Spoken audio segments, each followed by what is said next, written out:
नमस्कार, मैं हूं किरण। स्वागत है आपका जन संदेश टाइम्स में। भारत सरकार द्वारा बैंकों के निजीकरण को लेकर देश भर में बैंक कर्मचारी हड़ताल कर रहे हैं। इस हड़ताल की अध्यक्षता कर रहे United forum of bank union देश के 10 लाख बैंक कर्मचारियों एवं अधिकारियों का संगठन है, जो कि भारत सरकार द्वारा किए जा रहे बैंकों के निजीकरण के खिलाफ 2 दिवसीय हड़ताल कर रहे हैं। वहीं United forum of bank union का कहना है कि अगर सरकार उनकी मांगों को नहीं मानती है तो बैंक कर्मचारी आगे भी हड़ताल करते रहेंगे। आइए आपको दिखाते हैं हमारे संवाददाता सिद्धांत सिंह की खास रिपोर्ट। मेरे साथ मौजूद हैं कुछ बैंक कर्मचारी, आइए चलते हैं इनसे बातचीत करते हैं। ये बताइए, आज आप लोग निजीकरण को लेकर हड़ताल कर रहे हैं, क्या कुछ कहना चाहेंगे? ये particular bill banking law amendment bill 2021 जो कि इस सत्र में पास होना है और जिसकी कोशिश सन 1999 से लेके आज तक हो रही है, वाजपेयी जी की सरकार से लेके अभी तक के जिसको मोदी ने फॉलो किया है। ये बिल 2003 में फाइनलाइज हो चुका था, बट 2004 में जब मनमोहन सिंह जी की सरकार आ गई थी तो एजिटेशन जो वर्किंग क्लास जो कम्युनिस्ट पार्टी ऑफ इंडिया का उनको समर्थन मिला यूपीए 1 और यूपीए 2 में, उसके तहत इन्होंने उसको पोस्टपोन किया। करते करते अल्टीमेटली नेहरू और जो कांग्रेस के लीडर्स थे वो बिल्कुल नॉमिनल हो गए। उन्होंने इस बिल को एक्सेप्ट किया कि हाँ ये जनता के खिलाफ है और उन्होंने इस बिल को वापस कर लिया। बट अल्टीमेटली जब ये कैपिटलिस्ट की सरकार 2014 में आ गई तो इसने इस पर्टिकुलर बिल को आगे और प्रोसीड करने के लिए इस पर्टिकुलर सेशन में ये इनको बिल ये पास करना है। आज कल शाम तक के ये कंफर्म हो पाया है कि ये शायद इस सेशन में ये बिल पास ना हो, बट अल्टीमेटली ये सिर्फ 2022 के चुनाव का एक षड्यंत्र है कि ये चुनाव ये प्रॉपर जीत पाए, जिसमें इनके राज्यसभा में इनको ज़्यादा मेजॉरिटी मिल पाए। वेस्ट बंगाल में तो ये हार चुके हैं, इनकी नंबर ऑफ सीट्स कम हो चुकी। तमिलनाडु में इनको प्रॉपर इनको स्ट्रेंथ मिलती नहीं है। आंध्र प्रदेश में इनको सीट मिलती नहीं है। इनका मेन गढ़ यूपी है, बिहार है और राजस्थान मध्य प्रदेश है।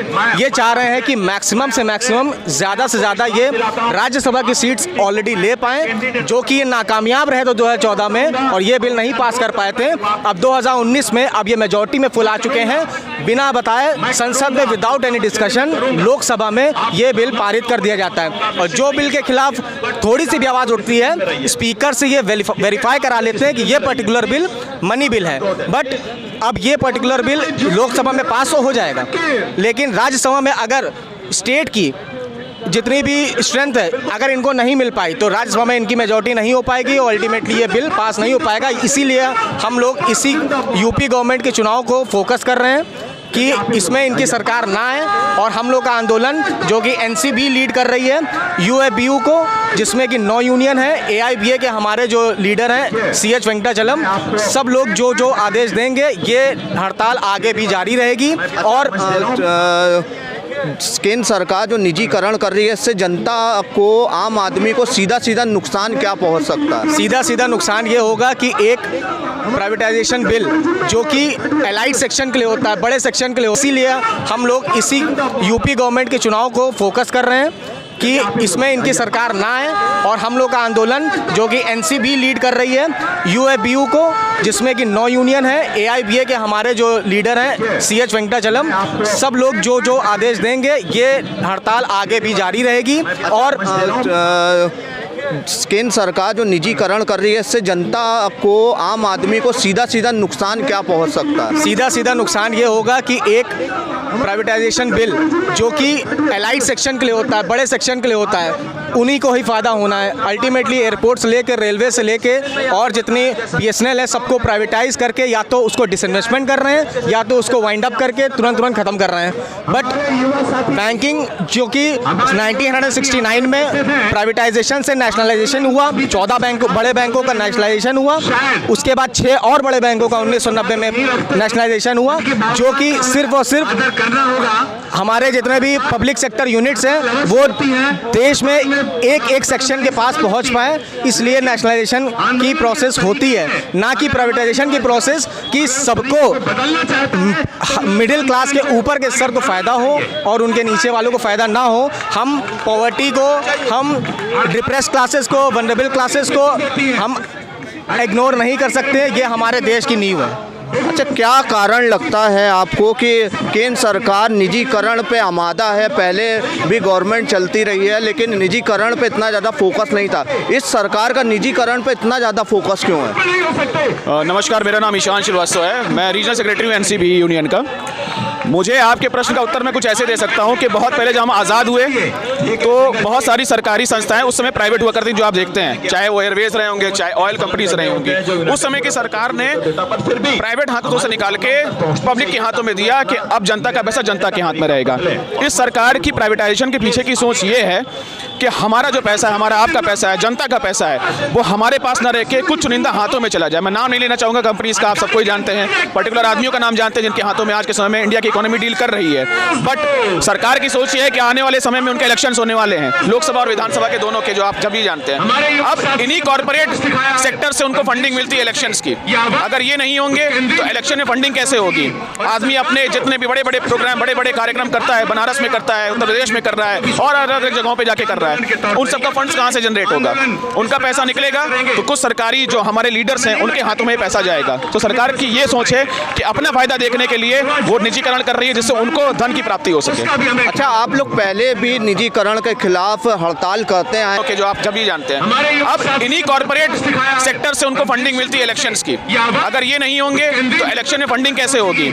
आदमी अपने जितने भी बड़े बड़े प्रोग्राम, बड़े बड़े कार्यक्रम करता है, बनारस में करता है, उत्तर प्रदेश में कर रहा है और अलग अलग जगहों पे जाके कर रहा है, उन सबका फंड्स कहाँ से जनरेट होगा? उनका पैसा निकलेगा तो कुछ सरकारी जो हमारे लीडर्स हैं उनके हाथों में पैसा जाएगा। तो सरकार की ये सोच है कि अपना फायदा देखने के लिए वो निजीकरण कर रही है जिससे उनको धन की प्राप्ति हो सके। अच्छा, आप लोग पहले भी निजीकरण के खिलाफ हड़ताल करते आए हैं लेकिन केंद्र सरकार पे कहीं ना कहीं दबाव बनता नज़र नहीं आ रहा है। आप लोग हमेशा हड़ताल करते हैं, केंद्र सरकार पे दबाव कभी नहीं बना पाते हैं, तो क्या इसका कैसा? देखिए, हम तानाशाह नहीं है कि हमने जो सोच लिया वो हम कर देंगे। हमारी सोच है, पहले हम चेतावनी देते हैं कि भाई हमने एक ऐसा कदम उठाया, अगर हमारी मांगे नहीं सुनी जाएंगी, आप अपना उठाया हुआ कदम पीछे नहीं लेंगे तो हम अपने कदमों को और आगे बढ़ाएंगे। आज हमारी यूनियन ने कॉल किया है कि हम 2 दिन की हड़ताल करेंगे। अगर मांग नहीं होती है तो आने वाले समय में अनिश्चितकालीन हड़ताल तक की जाएगी। और अगर बैंक, जो कि रीढ़ की हड्डी है इंडियन इकोनॉमी की, अगर वो अनिश्चितकालीन हड़ताल की तरफ चला गया तो सोचिए आप, इंडिया की जीडीपी कहाँ जाएगी? सरकार शो नहीं कर रही, क्यों डर रही है, पर अंदर सोच जरूर रही है कि आने वाले समय में उनके साथ क्या होने वाला है। ये बताइए, जब इस मुद्दे पर आम जनता से राय ली जाती है तो उनकी मिली जुली राय आती है। कुछ लोगों का ये कहना है कि अगर निजीकरण हो रहा है तो उससे काम तेज़ी में होगा, और कुछ लोगों का ऐसा भी मानना है कि ये गलत है। लेकिन कुछ लोग ये भी कहते हैं कि निजीकरण के फ़ायदे ये हैं कि जैसे कि सरकारी आदमी जो होता है, एम्प्लॉय होता है, वो बहुत धीमे काम करता है, आम जनता की सुनता नहीं है। लेकिन कुछ लोगों का ये भी मानना है कि निजीकरण बिल्कुल ही गलत है, इससे आम जनता सड़क पे आ जाएगी बिल्कुल ही। क्या कुछ कहना चाहेंगे? ये महज एक झूठी धारणा है जो जनता के दिमाग में बो दी गई है, पैदा कर दी गई है। ऐसा बीज डाल दिया गया है कि सरकारी कर्मचारी काम नहीं करना चाहता है। आप एक बैंक मुझे प्राइवेट ऐसा बता दीजिए जो एक गरीब आदमी को अंदर बुलाएगा, बाइज्जत पानी पिलाएगा और कहेगा मैं 0 बैलेंस में आपका खाता खोलूंगा, कोई चार्ज नहीं लूंगा, जितनी मर्जी आप पैसे जमा करिए, जब तक आइए, जितनी देर बैठिए। ऐसा कहीं नहीं होने वाला है। आज सरकारी बैंक अगर नहीं होता तो क्या सुकन्या समृद्धि योजना एक प्राइवेट बैंक खोलेगा? क्या पेंशन स्कीम्स को डील एक प्राइवेट बैंक करेगा? क्या नोटबंदी इतनी आगे आगे चल के प्राइवेट बैंक करता? प्राइवेट बैंकों ने तो नोटबंदी में क्या किया वो सभी जानते हैं। उस समय में न्यूज़ में बहुत फ्लैश हुआ, क्या हुआ? जनधन अकाउंट में वर्ल्ड रिकॉर्ड बनाया किसने? सरकारी बैंकों ने बनाया। अगर हम नहीं होते तो जनता कहाँ होगी? अगर हम हैं तो जनता है, जनता है तो हम हैं तो देश है। तो आज के समय में बहुत ज़रूरी है कि सरकारी बैंक रहना। अगर नहीं रहा तो मैं आपको आश्वासन देता हूं कि आने वाले समय में हम, आप और इस देश के सभी आम नागरिक, मैं सर्विस सेक्टर या बहुत बड़े बड़े सेक्टर्स की बात नहीं कर रहा हूं, कॉर्पोरेट सेक्टर्स की, उनको तो चलिए कोई परेशानी, उनके पास धन है, पर एक गरीब ही आज के समय में है जो इंडियन इकोनॉमी के रोके हुए, किसान रोके हुए, गरीब लोग जो दिन भर दिहाड़ी करता है। क्या कुछ कहना चाहेंगे? ये महज एक झूठी धारणा है जो जनता के दिमाग में बो दी गई है, पैदा कर दी गई है। ऐसा बीज डाल दिया गया है कि सरकारी कर्मचारी काम नहीं करना चाहता है। आप एक बैंक मुझे प्राइवेट ऐसा बता दीजिए जो एक गरीब आदमी को अंदर बुलाएगा, बाइज्जत पानी पिलाएगा और कहेगा मैं 0 बैलेंस में आपका खाता खोलूंगा, कोई चार्ज नहीं लूंगा, जितनी मर्जी आप पैसे जमा करिए, जब तक आइए, जितनी देर बैठिए। ऐसा कहीं नहीं होने वाला है। आज सरकारी बैंक अगर नहीं होता तो क्या सुकन्या समृद्धि योजना एक प्राइवेट बैंक खोलेगा? क्या पेंशन स्कीम्स को डील एक प्राइवेट बैंक करेगा? क्या नोटबंदी इतनी आगे आगे चल के प्राइवेट बैंक करता? प्राइवेट बैंकों ने तो नोटबंदी में क्या किया वो सभी जानते हैं। उस समय में न्यूज़ में बहुत फ्लैश हुआ, क्या हुआ? जनधन अकाउंट में वर्ल्ड रिकॉर्ड बनाया किसने? सरकारी बैंकों ने बनाया। अगर हम नहीं होते तो जनता कहाँ होगी? अगर हम हैं तो जनता है, जनता है तो हम हैं तो देश है। तो आज के समय में बहुत ज़रूरी है कि सरकारी बैंक रहना।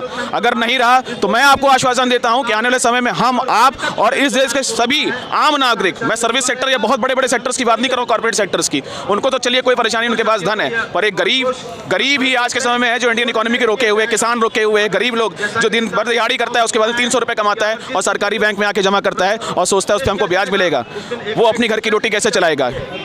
ये एक महज एक धारणा, एक झूठी धारणा जो सरकार ने बो दी है। अगर सरकार अभी भी आप लोगों की बात नहीं मानती है तो अगला स्टेप क्या करेंगे और ये आंदोलन का कितना विस्तार करने के लिए आप लोगों ने करा है? देखिए, इससे पहले भी कई बार पहले सांकेतिक हड़ताल हुई है 2 दिन की, उसके बाद यूनियन ने 4 दिन की बोली। 4 दिन के बाद जो थर्ड स्टेप रहता है, सबसे एक्सट्रीम स्टेप रहता है, वो अनिश्चितकालीन का होता है, जो कि होगा अगर ये सरकार ना मानी तो, क्योंकि ये हम लोग भी चाहते हैं कि कस्टमर का नुकसान ना हो, है ना। हम भी कस्टमर के लिए, कस्टमर से ही हम लोगों को सैलरी मिल रही है, लेकिन अगर हमारी रोजी रोटी में कोई तलवार लगाएगा तो फिर हम छोड़ेंगे नहीं उसको। कोई भी हो, बड़े से बड़े लोगों से भिड़ जाएंगे हम लोग। जैसा कि आप देख सकते हैं कि इन लोगों में बहुत रोष है और इन लोगों ने पहले भी हड़ताल किया है निजीकरण को लेकर, लेकिन कहीं ना कहीं केंद्र सरकार पर दबाव बनता नज़र नहीं आ रहा है। लेकिन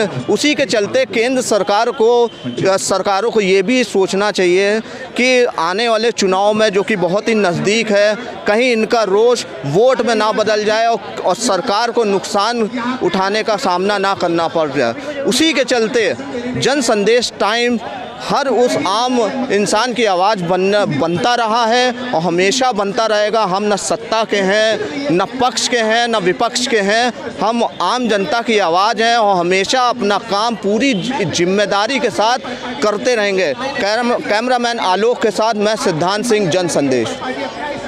अपने शहर से जुड़ी तमाम खबरों के लिए बने रहिए जन संदेश टाइम्स के साथ।